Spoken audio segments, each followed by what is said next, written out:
In the aftermath of the maligned so-called warlord Dongzhu's rule, the child puppet emperor fled without refuge. Shao, a prominent general in the north, deliberated the prospect of accommodating the child puppet emperor. To do so would be much influence at the need of a court pretense of subservience. After much thought, a letter of declaration arrived at Shao's keep. Cao Cao, the other prominent general in the north, and a childhood friend and former war compatriot of Shao's, had offered the child puppet emperor a place at his court. With this, both generals set their eyes on war for the north of China and, eventually, to rule it all. Shao sent out envoys for military aid, including to General Zhang.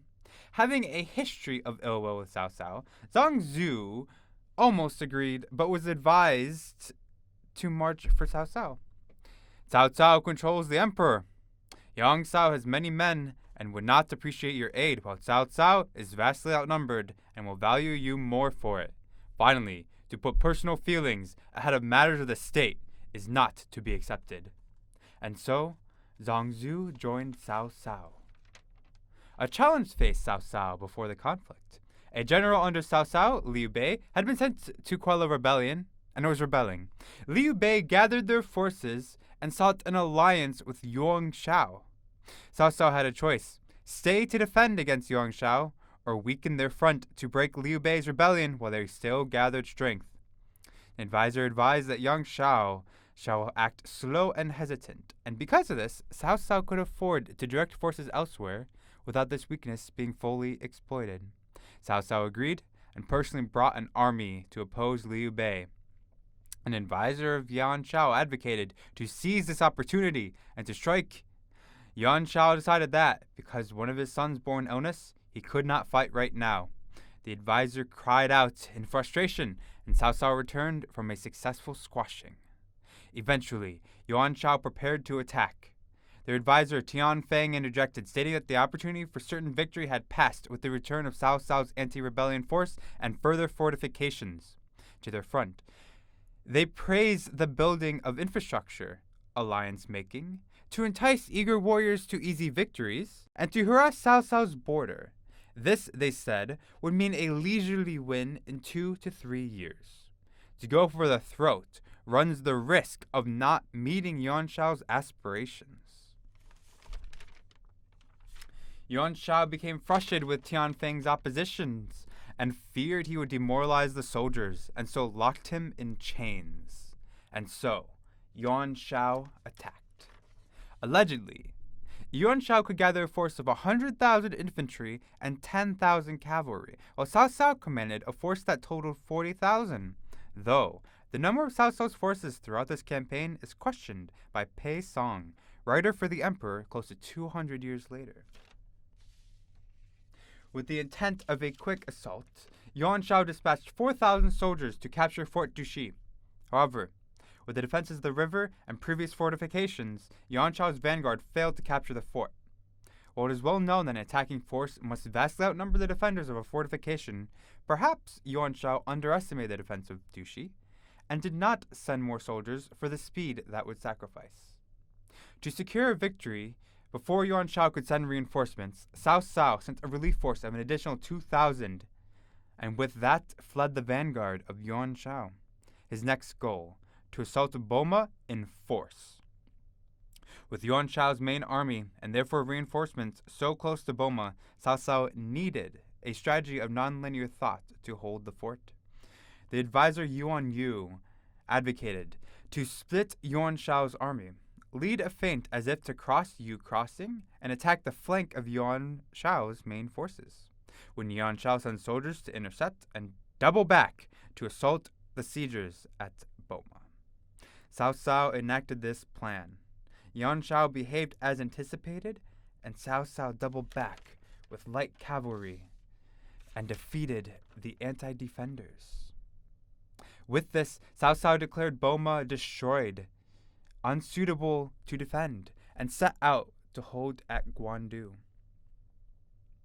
Hearing of the defeat at Boma, Shao continued leading their force across Yang Crossing to intercept Cao Cao on their way to Guandu.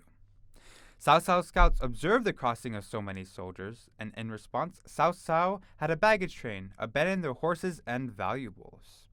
Cao Cao's 6,000 heavy cavalry, sent to assault Cao Cao's army, assumed the soldiers had fled and dismounted and disbanded to loot.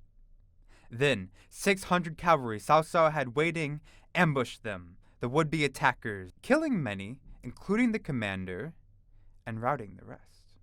Finally, the forces met at Guandu. Yuan Shao had held 4 provinces to Cao Cao's 1, and so held an overwhelming logistical advantage. Yuan Shao could readily starve out Cao Cao's army, whereas a fast fight played into the diminutive, undersupplied, and desperate enemy forces' hands. Yuan Shao, presumably seeking their righteous and overwhelming victory to pave the way to sovereignty, issued their soldiers 72 centimeters of rope to capture Cao Cao with, and continued the siege of Guandu. At first, Yuan Shao deployed siege towers, from which archers could rain arrows down upon Cao Cao's soldiers. However, Cao Cao had prepared mangonels, or traction trebuchets, to counter the siege towers. Yuan Shao then had his army mine underneath fortifications to destroy them, but Cao Cao had their army countermine.